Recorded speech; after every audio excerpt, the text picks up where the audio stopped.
네, 조금 전에 속보 하나가 나왔습니다. 최근에 제약바이오에 대한 관심 뜨겁잖아요. 여기에 신고가를 기록한 리가켄 바이오가 조금 전에 기술 이전 계약 체결 공시를 발표했습니다.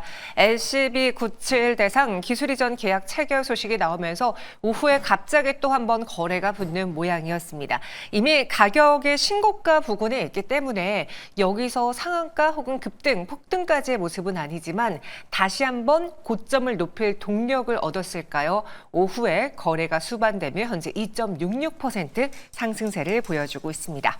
이렇게 여러 가지 투자 뉴스가 있습니다. 그중에서 무엇이 진실이고 무엇이 투자 포인트로 삼아봐야 될지는 이 두 분과 함께 나눠보도록 하죠. 이성우 이사, 김대준 대표 나왔습니다. 어서 오세요. 네, 안녕하십니까. 네, 안녕하십니까. 오늘도 텔레그램 방에는 여러 뉴스들이 있었거든요. 두 분의 도움 한번 받아보겠습니다. 저희 첫 번째 텔레그램 방으로 들어가 보도록 하죠. 오늘 많은 글들이 있었는데요. 그중에서 시장과 관련한 것들을 제가 한번 모아봤습니다. 왜냐? 저희가 어제 하루 쉬었는데 그동안에도 또 많은 일들이 있었기 때문이죠. 특히 전일에 시장에서 가장 큰 화제는 보시다시피 중국 증시가 급락했던 거였습니다.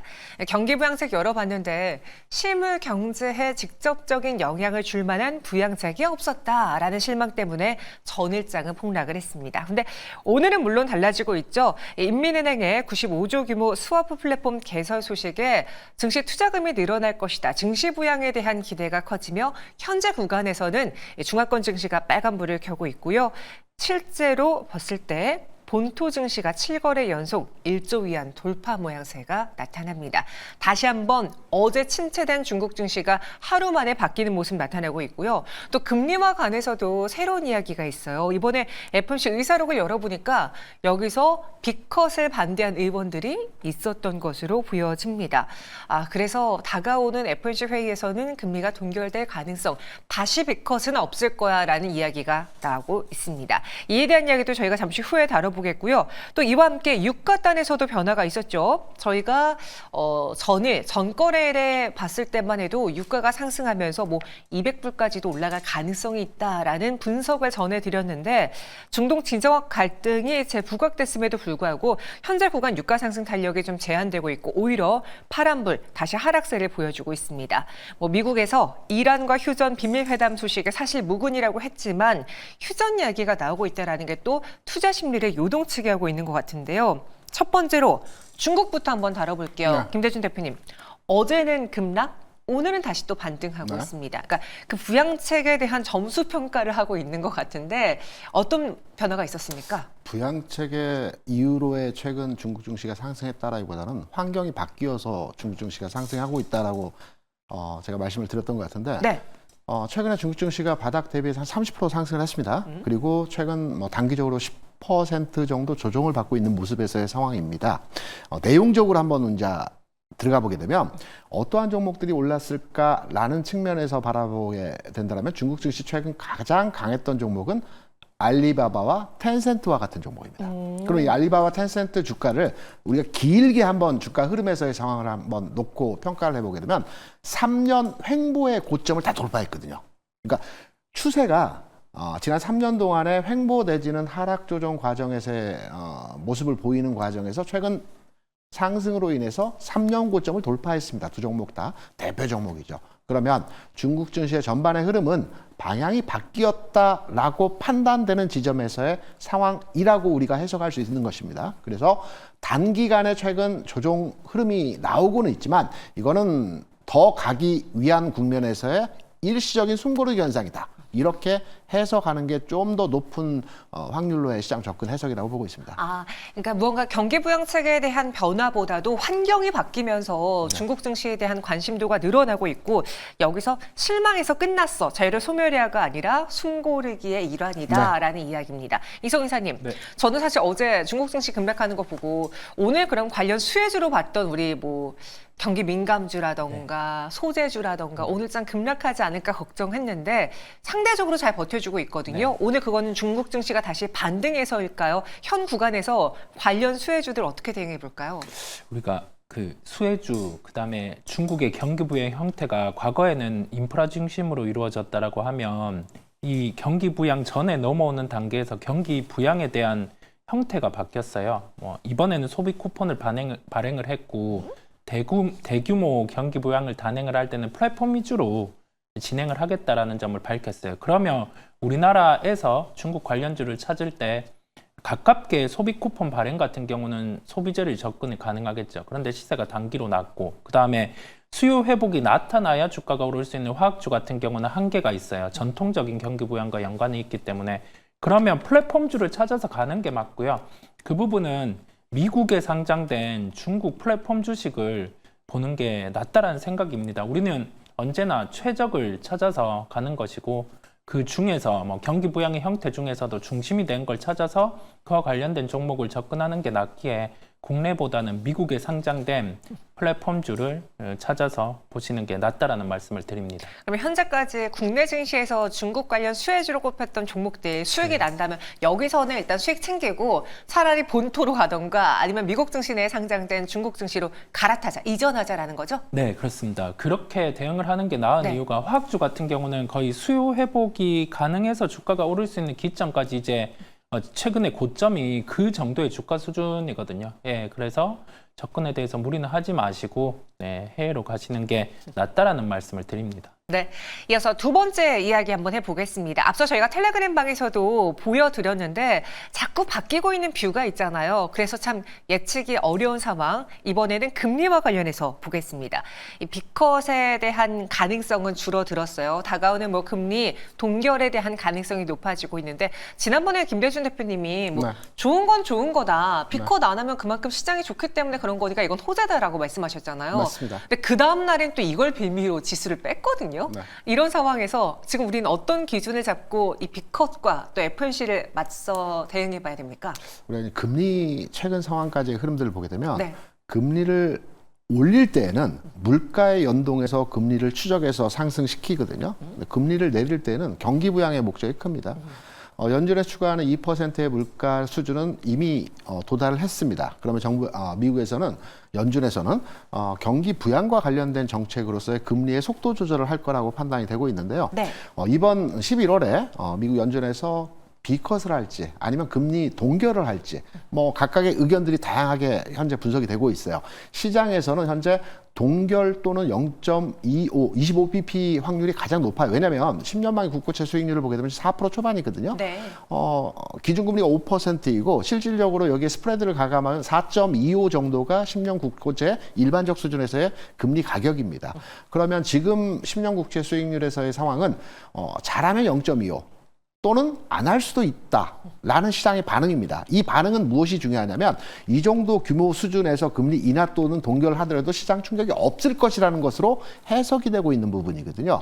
그래서 지금은 금리보다는 미국의 경제지표 회복에 대해서 좀 더 우리가 관심을 가져야 될 겁니다. 연준에서도 마찬가지고 미국 정부에서도 마찬가지지만 금리를 인하함에 따라서 이제 경기 부양을 계속적으로 추진하는 과정이기 때문에 네. 지난주에 나왔던 PMI 서비스업 지수라든가 또 GDP 성장률이라든가 긍정적으로 발표되고 있죠. 다만 제조업 쪽에서의 지표가 아직까지 올라오지는 않고 있어요. 이 부분이 뒤따라와서 제조업의 경기 동향이 좋아질 때는 지수가 슈팅하면서 큰 폭의 상승이 나타나겠죠. 그러니까 결론적으로 말씀드려서 미국에서의 금리와 연동되어진 앞으로 주가지수 방향을 우리가 판단할 때 어떠한 결과치가 나오더라도 시장의 하락 요인보다는 상승은 어려울 수는 있겠지만 네. 하방 경직의 요인으로서 작용할 수 있기 때문에 금리 제로 포인트의 동결이다, 25bp의 인하이다 라는 거에 너무 주안점을 두고 시장을 판단할 필요는 없다라고 생각을 하고 있습니다. 그럼 11월 동결하더라도 시장에 영향 크지 않을 거다.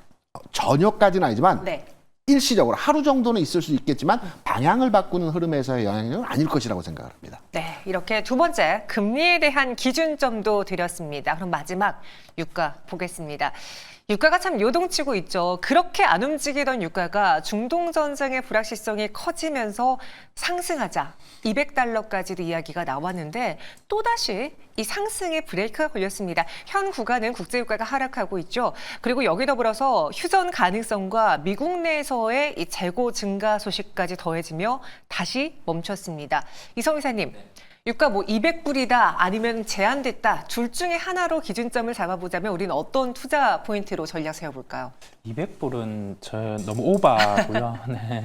한 번씩 좀 강한 리포트가 나올 때는 우리가 헤드라인보다 세부 내용을 보면 다른 경우가 많아요. 어떤 시나리오를 놓고 200불이 가능하다는 그 포인트는 뭐냐면 정유시설 타격을 하고 그 정유시설 같은 경우에 가동이 제로로 갔을 때 가능한 시나리오 중에 하나인데 200불은 그럼에도 불구하고 쉽지 않아요. 우리 생각할 게 왜냐면 그 공급 수요 이 부분을 놓고 봤을 때 사우디가 증산을 한다라고 했어요. 네. 그게 12월 1일부터 시작을 하는 거고 원래는 모토가 우리는 100불 이상에서 증산을 한다라고 했는데 그 부분을 깨고 12월 1일부터 진행을 하는 거거든요. 아무래도 뭐 모종의 거래가 있었던 것 같기도 한데 그런 건 다 차치하고 우리 눈에 보이는 것만 보자고요.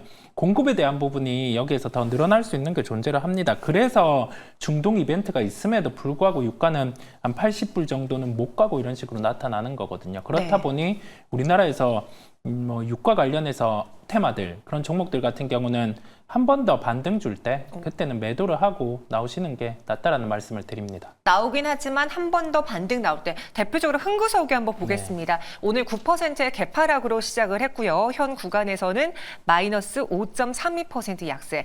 최근에 지정학적 리스크, 국제유가 변동 그러면 가장 먼저 여러분들이 검색하고 찾아보는 게 흥구석유입니다. 현재 구간에서는 유가가 안 오르네라는 점 때문에 실망 매도 물량 나왔거든요. 김대중 대표님, 저희 시청자분 중에 한 분은 그 휴전 사실 무근이라던데 그러면 다시 유가가 가는 거 아닌가 이렇게 생각하시는 분도 계신 것 같아요. 유가에 대해서 제가 정의를 하나 해드리겠습니다. 왜냐하면 제가 네. 그러니까 야간 데스크에 근무할 때 유가 중계를 많이 했거든요. 원유 중계를 많이 했습니다. 그래서 네. 보면 유가는 65불에서 90불 사이에서 움직이게 되어 있습니다. 이 레인지를 돌파할 때는 이상급 등에서의 현상이라고 보고 있고요. 유가가 80불을 넘어가게 되면 미국에서 셰일가스를 개발을 하게 되어 있고요. 85불을 넘어가게 되면 캐나다의 샌드홀이 추가적으로 증산이 되게 되어 있습니다. 그래서 유가 자체가 중동발 리스크로 가격 급등의 현상이 나타날 가능성 굉장히 낮다라고 판단이 되고 있고요. 그리고 유가는 길게 보면 경기 동향과 같은 궤적을 그리면서 유가가 움직이고 있기 때문에 유가가 점진적인 상승의 흐름을 나타내는 것은 크게 나쁘지 않다라고 개인적으로 판단을 하고 있습니다. 그리고 최근 유가 상황에서의 흐름들을 보게 되면 단기적으로 70불 내에서 78불까지 올라갔다가 조금 조정받고 있죠. 점진적으로 조금씩 물러가는 것은 크게 시장에 영향을 주지 않는 내용입니다. 그래서 유가와 연동된 종목에 대한 투자를 하실 때에는 저런 흥구석유 같은 그렇죠. 저도 관심 있게 보고 있는데 네. 단기적 관점으로 접근하시는 것은 어떠할까라고 생각을 합니다. 단기적으로만 보자. 그렇죠. 시세가 급증할 때는 뭐 올라타서 짧게 끊어치고 네. 그리고 빠져나왔다가 다시 하락하는 걸 기다렸다가 뭐 재진입을 한다든가 이런 단기적 시각에서의 접근이 유효한 종목이고 중장기적으로 판단할 때는 조금은 우리가 거리를 둬야 하지 않을까 이렇게 생각을 하고 있죠. 네, 마지막 정리판 보여드리면서 제가 두 분의 의견을 한 줄 요약해 드리도록 하겠습니다. 첫 번째, 중국 경기 부양책 여기서 끝난 건 아닙니다. 하지만 이전만큼 강한 시장의 영향력은 없을 수 있으니까요. 국내에서 관련주를 매매하기보다는 본토로 혹은 미국 주식 내에 상장된 중국 관련주들 눈여겨보자라고 해답 주셨고요. 두 번째, 빅컷 나오지 않더라도 다가오는 회의에서 금리 동결하더라도 시장은 아주 일순간만 흔들릴 것이다. 크게 우려하지 말자라는 해결책 드렸습니다. 마지막으로 200달러는 너무 과한 해석이었다. 거기에 전제 조건은 그 정유 시설을 타격했을 시라는 전제 조건이 붙기 때문에 현재 유가가 상방으로 갈 것이다라고 바라보고 관련주를 투자하는 건 위험하다. 단기적으로만 트레이딩으로 나오자라고 제시해 드렸습니다. 이렇게 오늘 투자타임의 시간에서 이 텔레그램에 있는 뉴스 거시적인 거 한번 다뤄봤고요. 두 번째, 화제가 좀 많죠. 이 티웨이 이야기 한번 나눠보겠습니다. 티웨이 경영권을 노리는 대명소노 13년을 기다렸다고 합니다. 사실 뭐 예림당과 관련해서 저희가 과거에도 이 경영권 분쟁이 티웨이항공의 주가에 영향을 미친다라는 걸 몇 번 말씀드렸는데요. 오늘 갑자기 티웨이 그룹주가 지난 거래를 살짝 눈치 보고 급등세를 보여주고 있습니다. 약 180억 원 추가 투입 시에 최대 주주가 될 수도 있는 상황이고요. 이것에 대해서 좀 정리한 텔레그램이 있어요. LRHR 방에 들어가 보겠습니다. 아직 공식화된 게 아닌 썰 단계이기 때문에 투자 기자회견으로 보기보다는 그냥 단순히 스터디 요약으로 한번 참고해 봅시다라고 글 올려주셨는데요. 일단 최근에 기사를 정리해봤을 때 티웨이항공의 최대 주주 지분은 29.98%, 소노 지분은 26.77%로 차이가 크지 않습니다.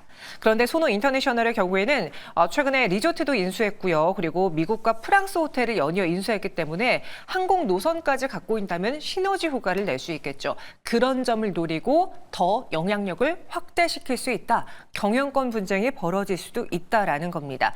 지금 공개 매수에 대해서는 검토한 바 없다라는 이야기가 뉴스로 나오긴 했는데 이성 이사님. 네. 이거 좀 어떤 사안인지 정리해 주시죠. 우리가 기존에 주주가 있고 여기에서 지분을 확보하는 다른 주체가 있었어요. 네. 그런데 그 지분에 대한 간극이 좁혀지다 보니까 최근에는 약간 이런 형태가 있으면 경영권 분쟁의 이슈가 시장 안에서 제기되다 보니까 연결돼서 또 얘기가 나오는 거고요.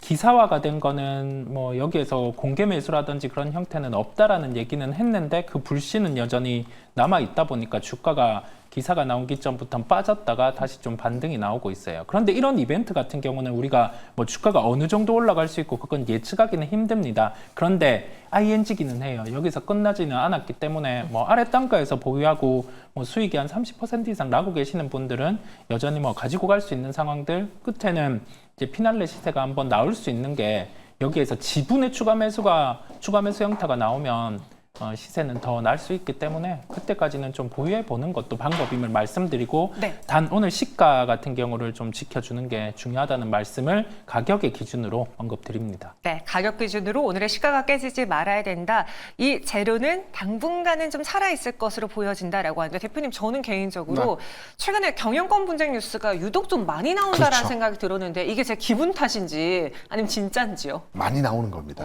우리가 이제 최근까지의 시장 흐름에서 보면 이런 경영권, 뭐 적대적 인수 또는 우호적 인수 이런 내용이 지난해 지지난해 없었어요. 올해 특히나 많이 나오고 있죠. 네. 이유는 간단합니다. 시장의 금리 상황에서 변동에 따라서 우리가 이제 저금리 상황에서 성장주가 움직인다고 많이 얘기를 하죠. 고금리 상황 하에서는 가치주가 많이 움직인다고 합니다. 가치주라는 게 뭐냐면 꾸준하게 회사가 돈을 벌고 있는 기업들을 가치주라고 하거든요. 그러면 고금리 상황에서 가치주들은 유보된 자금들이 많아요. 유보된 자금을 통해서 사업 다각화도 하고요. M&A도 하고요. 기업의 여러 가지 신제품 개발들을 추진합니다. 지금 같은 고금리 상황에서 이 가치주 형태의 기업들이 M&A를 하는 형태의 흐름들은 많이 나오는 일반적인 상황이라고 볼 수가 있겠고요.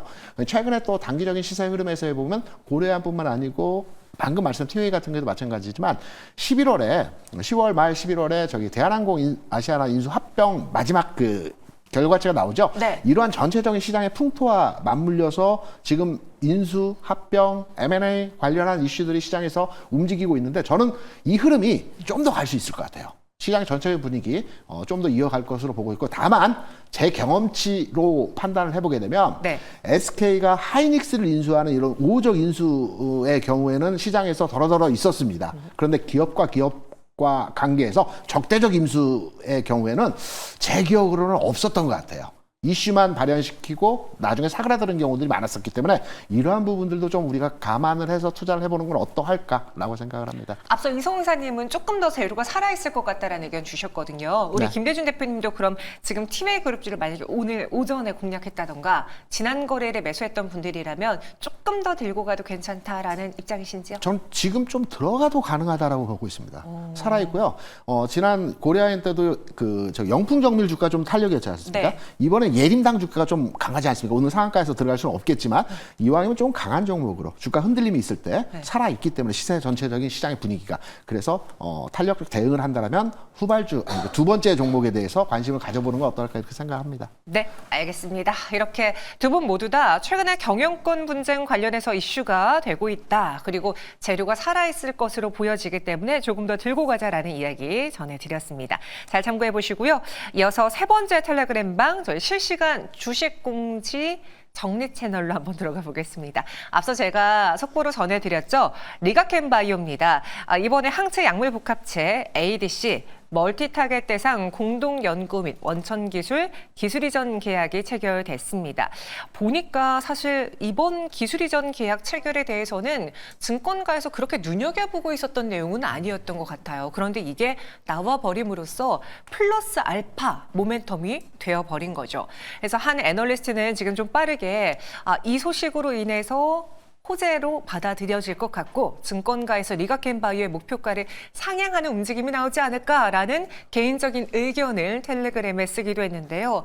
어떤 내용입니까, 이성 이사님?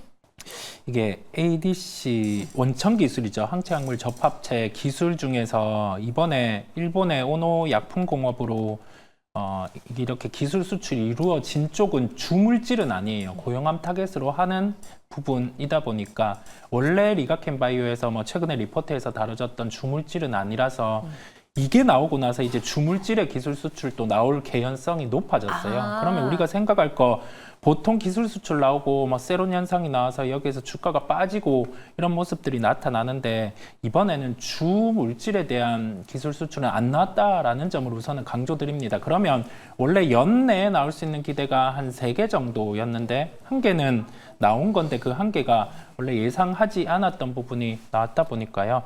여기에서는 가지고 계신 분들은 여전히 보유하고 갈 수 있다는 관점으로 말씀을 드립니다. 리가켄바이오 제가 앞서서도 말씀드렸지만 고가권에서 움직이고 있습니다. 그렇기 때문에 여기서 시가총액을 조금 더 몸집을 부풀릴 수 있는 계기가 될 수도 있고요. 오후 들어서 갑자기 유한양행, 펩트론, 굵직한 종목들이 거래가 분출되면서 고점을 더 뚫어내려는 움직임 나타내고 있거든요. 이런 상황에서 리가켄바이오 호재까지 더해졌다. 네. 김대중 대표님 어떻게 처리하는 게 좋을까요? 제약바이오 업종의 흐름은 좀 더 이어질 것으로 보고 있는데 네. 이 중에서 리가켄바이오의 주가 움직임은 좀 더 연속성을 가지고 있을 것 같아요. 왜냐하면 지난 연말에 그 큰 그룹사들의 인사이동 내에서 SK그룹도 마찬가지고 롯데그룹도 마찬가지고 그리고 이후에 오리온그룹에서 담서원 3세를 통해서 리가켄바이오 인수했고 사업의 영향을 확장시키는 형태로 진행을 했죠. 네. 큰 기업들이 국내 큰 굴재 기업들이 제약바이오에 대해서 관심을 가지고 있다는 게 첫 번째 지점이고요. 그리고 담서원 이번에 그 3세가 이제 리가켄바이오의 상무로 이제 근무를 하면서 이 회사를 전략적으로 키우고 있습니다. 그래서 이 가치 평가에 대한 형태가 현재 시장에서 반응을 보이고 있는 모습이라고 보고 있고요.